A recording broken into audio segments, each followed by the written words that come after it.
Assalamualaikum warahmatullahi wabarakatuh.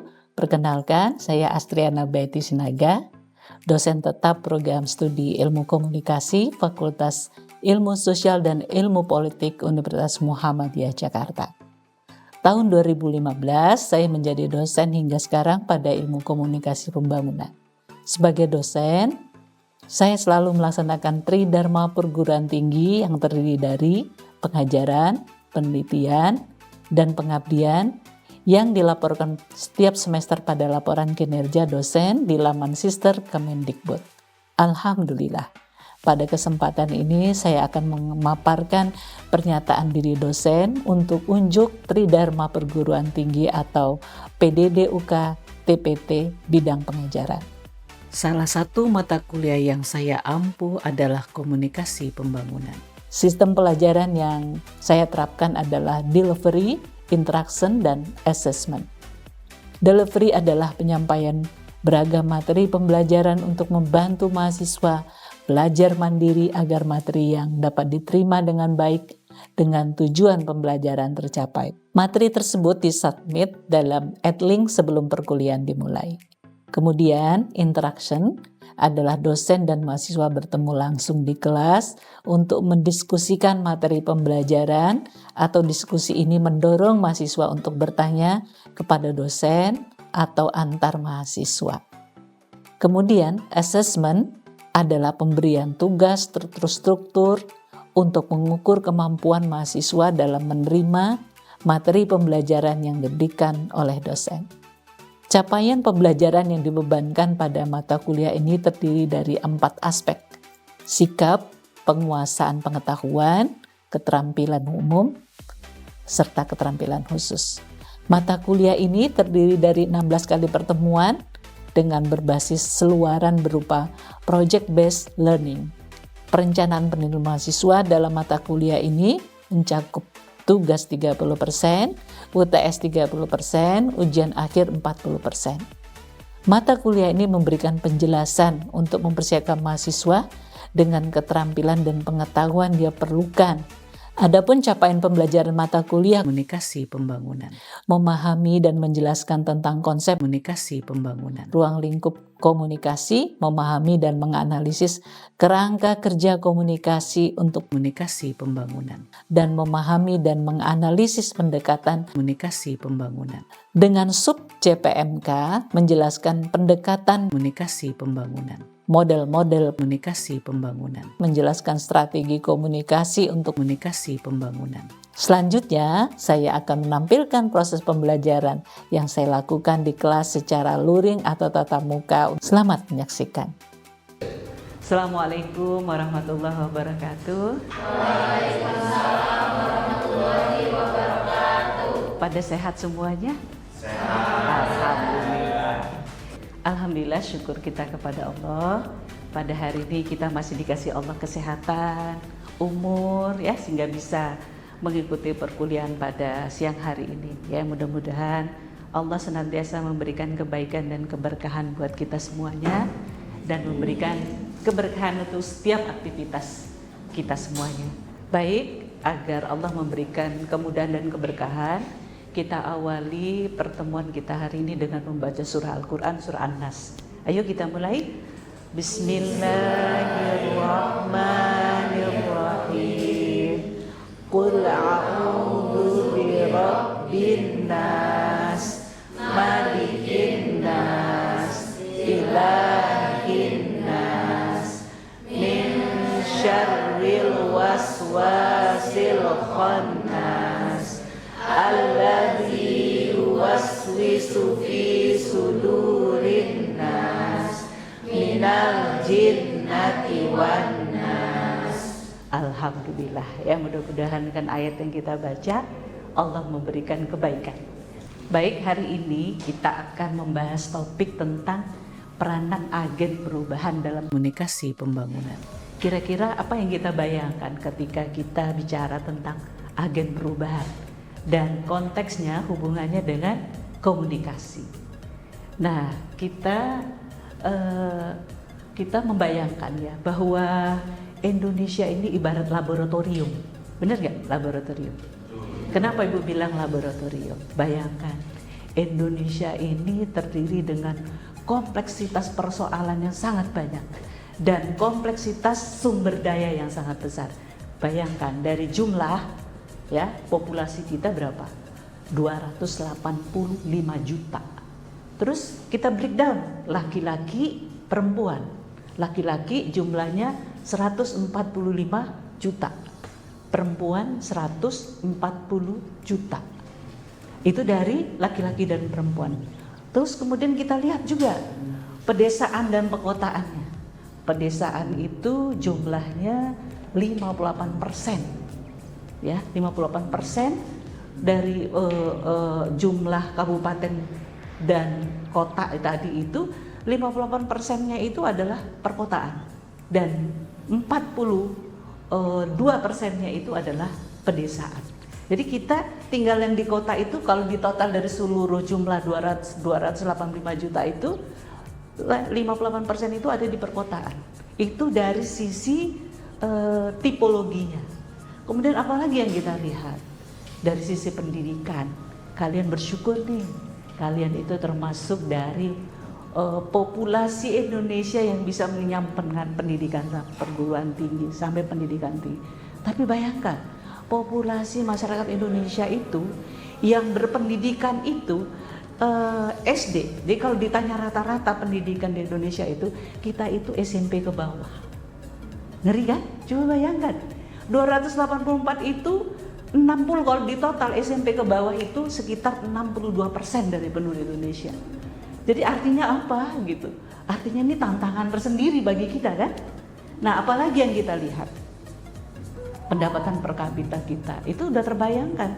Kalau kita banyak di desa, pendidikan rendah, apa yang terbayang sama kita? Berarti penduduk Indonesia itu kebanyakan dari kelas bawah. Nah, dengan apa yang Ibu sampaikan, terus kemudian kita lihat juga negara Indonesia ini adalah negara dengan suku budaya sampai 1340 suku budaya. Artinya apa yang Ibu ceritakan gambaran demografi Indonesia ini punya tantangan sendiri. Artinya tantangan itu berarti kompleksitas persoalannya juga banyak kan? Masyarakat perkotaan punya permasalahan, masyarakat pedesaan punya permasalahan, ya kan? Nah artinya Ibu tanya sama kalian, coba nih sama Afwan ya tadi ya, Angga, kalau kita ngelihat kayak seperti itu, kira-kira pemerintah dalam hal ini dengan APBN yang terbatas bisa nggak menyelesaikan masalah? Iya, tadi Afgan bilang, ya. Kalau dengan persoalan dan kompleksitas bangsa kita ini nggak akan bisa diselesaikan oleh negara, ya kan? Coba apa yang terbayang pada saat COVID kemarin, nggak akan bisa terbayangkan, ya kan? Kalau itu semua diserahkan kepada pemerintah, masyarakat itu tidak turut, nggak bisa. Dan banyak lagi persoalan nanti kalau kita ceritakan dengan contoh-contoh real kompleksitas yang ada itu ada. Nah disinilah sebenarnya dibutuhkan agen perubahan. Ya kan? Nah apa hubungannya dengan komunikasi? Jelas punya hubungan. Jadi anak-anak Ibu semuanya harus tahu ketika mengikuti satu mata kuliah harus bisa menghubungkan itu dengan mata kuliah dengan apa yang kita ambil. Kita sebagai orang mahasiswa komunikasi, apa hubungannya dengan komunikasi dengan perubahan sosial? Bukankah komunikasi itu menjadi alat kita untuk berkomunikasi? Benar gak? Tanpa komunikasi, apakah bisa melakukan perubahan? Ya. Ini Ibu duduk deket sini gini, diam aja. Padahal ada sesuatu yang nggak baik sama dia. Tapi Ibu diamin aja, terjadi nggak kerusakan? Ya. Tapi kalau Ibu komunikasi baik-baik caranya, Mbak, kayaknya. Tapi jangan langsung model kita kan jangan kayak orang Medan ya, BTL, batak tembak langsung. Kau jangan gitu. Nanti kita belajar untuk menjadi agen perubahan itu perlu belajar bagaimana kemampuan berkomunikasi, bagaimana cara berempati gitu ya. Coba kita orang Batak ke tempat orang Jawa, kasar ngomongnya, mau nggak orang itu dengerin kita? Kagak, bener nggak? Bener ya. Nah, jadi Ibu ingin menegaskan kepada kita bahwa peranan agen perubahan itu menjadi sangat strategis dan penting dalam membantu kompleksitas persoalan yang ada di Indonesia. Nah, ini konsep dasar. Nih kita penting memahami itu apa yang disebut dengan agen perubahan. Jadi menurut Rogers itu yang disebut dengan agen perubahan itu agen change of agent, change agent. Apa dia? Dia itu bisa berbentuk pribadi, seseorang, bisa komunitas, bisa kelompok. Nah, kayak NGO itu, nah itu bentuknya apa? Berarti dia komunitas ya, atau organisasi. Tapi bisa juga ada orang yang dia peduli terhadap anak, kan ada juga aktivis-aktivis yang bekerja sendiri kan. Nah, itu bisa jadi perseorangan.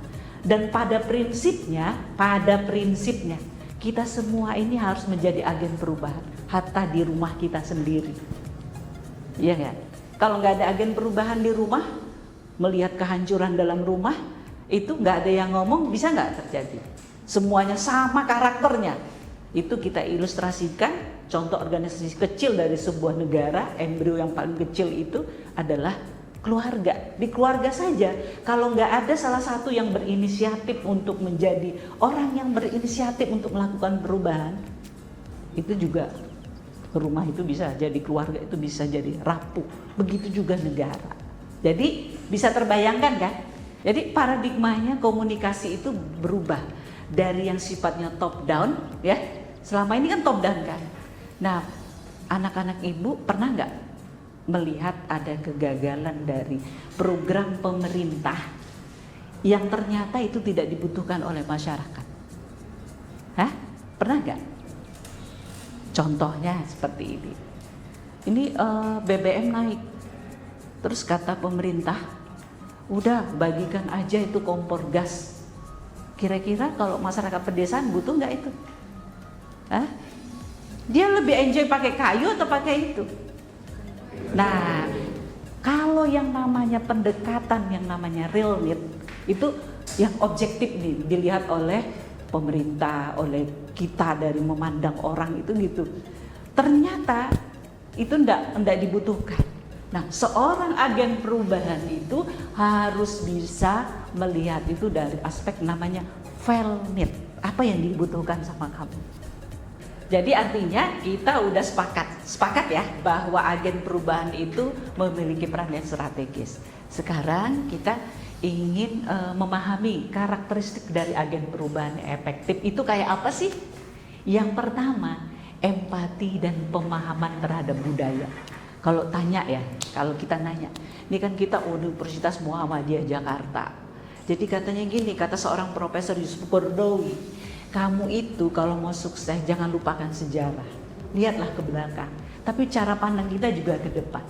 Nah, Ibu mengambil ilustrasi contoh model ideal dari seorang agen perubahan itu Rasulullah.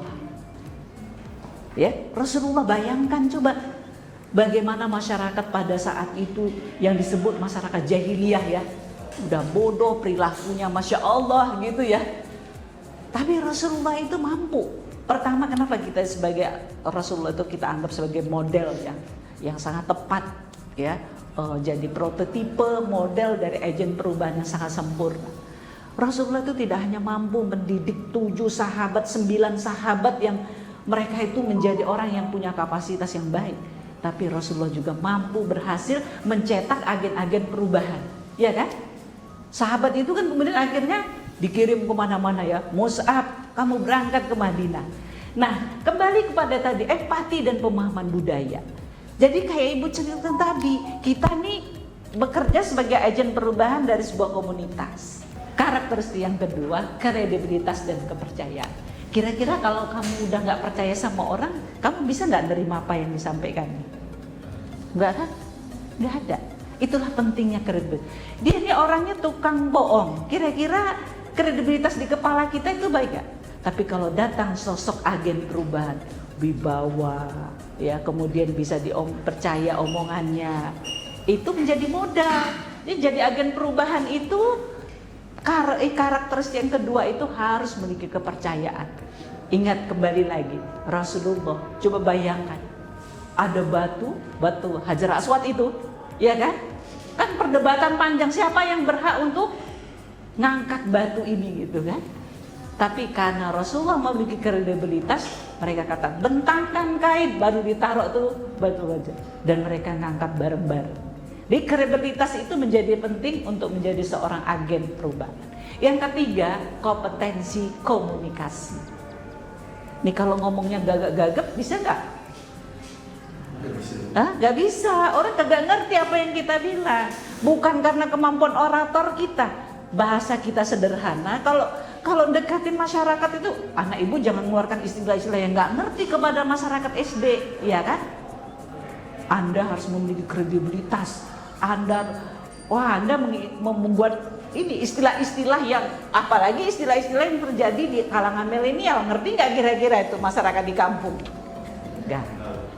Jadi kemampuan komunikasi itu menjadi penting. Jadi komunikasi kita itu kita sesuaikan dengan objek kita, ya kan? Nah, kemudian keterampilan fasilitasi.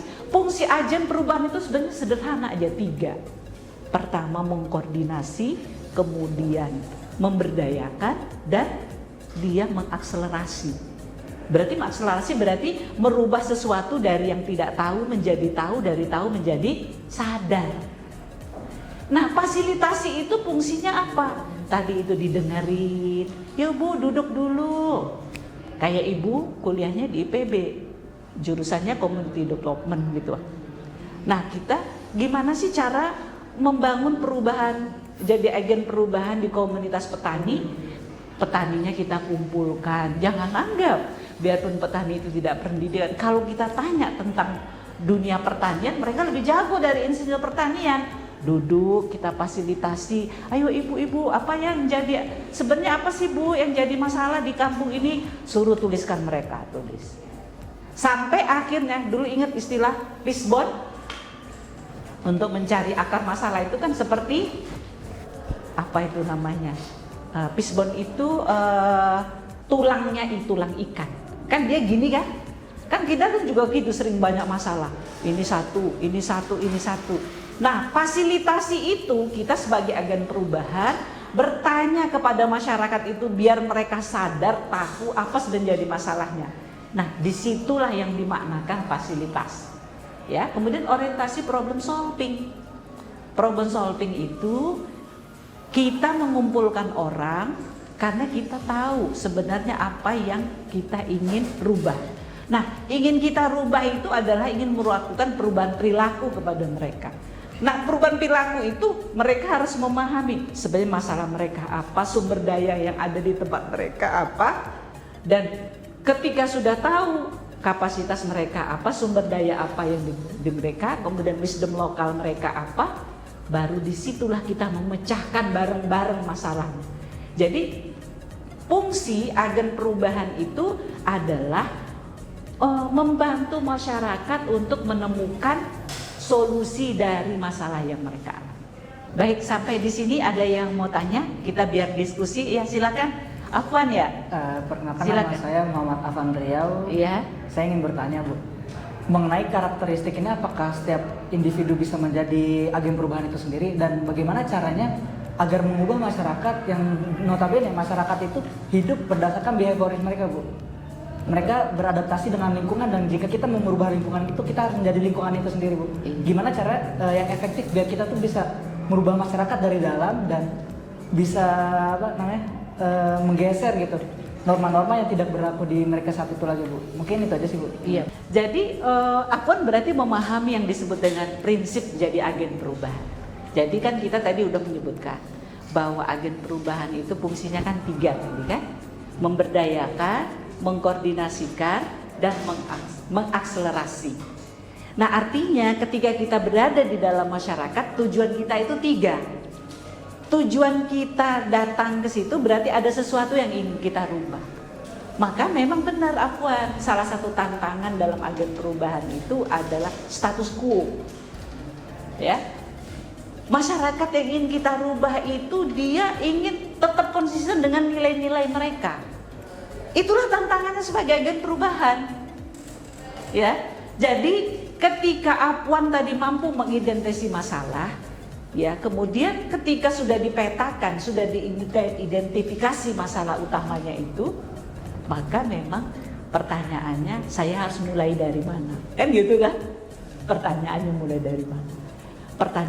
Pertamanya itu memang tadi pemahaman Afwan terhadap budaya mereka itu yang harus ada. Apalagi kalau Afwan termasuk agen perubahan yang dari eksternal, dari luar. Kalau dari dalam bisa pendekatannya, pertama Afwan dekatin tokoh. Biasanya kan kalau di pedesaan itu kan ada tokohnya ya, open leadernya. Bisa tokoh masyarakat, tokoh agama, atau ada tokoh kunci di situ yang bisa kita dekati dulu. Pak, gimana ya enaknya ya? Kalau saya memulai ini kira-kira Bapak punya istilah apa? Ya, Afwan nanya seperti itu kepada tokohnya. Nah itu memang Afwan nggak bisa langsung datang gitu, seperti membolakkan. Perubahan sosial itu nggak bisa seperti membolakkan tangan kita. Kita membutuhkan waktu, namanya merubah perilaku. Jadi aspek yang dirubah itu pertama adalah kognitifnya dulu. Itulah dari komunikasi kita kan. Kalau kita tidak komunikasi, tahu nggak dia apa yang mau kita inginkan? Nggak ada kan? Afwan juga begitu, dia nggak tahu juga, bisa tidak menangkap apa yang ingin Afwan lakukan kalau Afwan tidak berkomunikasi dengan mereka. Jadi supaya pendekatan yang fair need, real need-nya itu ketemu tadi, Afwan melihat ini masalah, tapi menurut masyarakat tidak masalah. Makanya Afwan banyak berkomunikasi. Jadi sangat diuntungkan kalau Afwan itu berasal dari di internal dari komunitas yang akan dirubah. Tapi kalau dari eksternal tantangannya lebih berat. Gitu kira-kira. Ya, baik. Nanti kita diskusi lebih panjang. Nanti tugas akhirnya mungkin nanti setelah kuliah ini Ibu akan memberikan tugas kalian cari studi kasus yang bisa memahami agen perubahan, dan kira-kira ketika kalian semua berperan sebagai agen perubahan dalam sebuah komunitas itu gimana peran-peran yang dimainkan dengan materi-materi yang Ibu sampaikan pada topik hari ini. Jadi ada yang mau tanya lagi setelah? Iya silakan. Afgan, Angga Bu. Angga. Ya. Ibu suka lupa ya. Silakan Angga. Ya izin Ibu, nama saya Angga, izin bertanya. Tadi Ibu menjelaskan bahwasanya sebuah permasalahan atau perubahan itu tidak hanya bisa diselesaikan oleh pemerintah, namun harus ada keterlibatan dari masyarakat. Iya. Salah satunya adalah peran NGO. Yang ingin saya tanyakan, sebenarnya peran NGO ini sangat penting gak sih Bu untuk melakukan sebuah perubahan sosial, atau emang peran NGO ini tidak ada keterdampakan gitu? Iya. Gitu aja sih Bu. Baik. Terima kasih Angga tadi udah bertanya tentang peran NGO. Tadi dari definisi kan kita mengatakan bahwa NGO, agen perubahan itu bisa individu, bisa komunitas, ya bisa juga organisasi. Nah, mungkin kita kalau kategorikan misalnya NGO Walhi lah misalnya, ya, yang peduli terhadap lingkungan. Kemarin kalian mungkin mendengar kasus Raja Ampat itu kan? Nah, itu mungkin tidak akan naik menjadi viral dan tidak menjadi isu nasional kalau tidak ada NGO. Ya kan? Jadi artinya bahwa mereka punya peranan yang sangat strategis. Baik, ini mungkin slide kita yang terakhir dari mata kuliah hari ini, peran strategis agen perubahan di dalam perubahan sosial. Pertama itu sebagai katalisator. Kalau dalam pendekatan ilmu kimia, katalisator itu apa sih? Hah? Apa itu? Katalisator itu berarti mempercepat. Jadi kita itu mempercepat perubahan, ya. Jadi pertama itu kita adalah sebagai katalisator, kemudian kita sebagai fasilitator dalam proses, ya, kemudian kita juga sebagai penghubung dan mediator. Baik, alhamdulillah kita sudah menyelesaikan topik tentang agen perubahan. Insya Allah minggu depan kita akan lanjutkan kembali dengan topik yang berbeda. Semuanya bersemangat. Semangat! Allahu Akbar. Ya, mudah-mudahan dengan semangat Allahu Akbar kita jadi semakin yakin, insya Allah semua segalanya bisa berubah dengan baik. Kalau agen perubahan itu harus punya semangat, ya enggak? Ya. Semangat apa? Semangat berubah.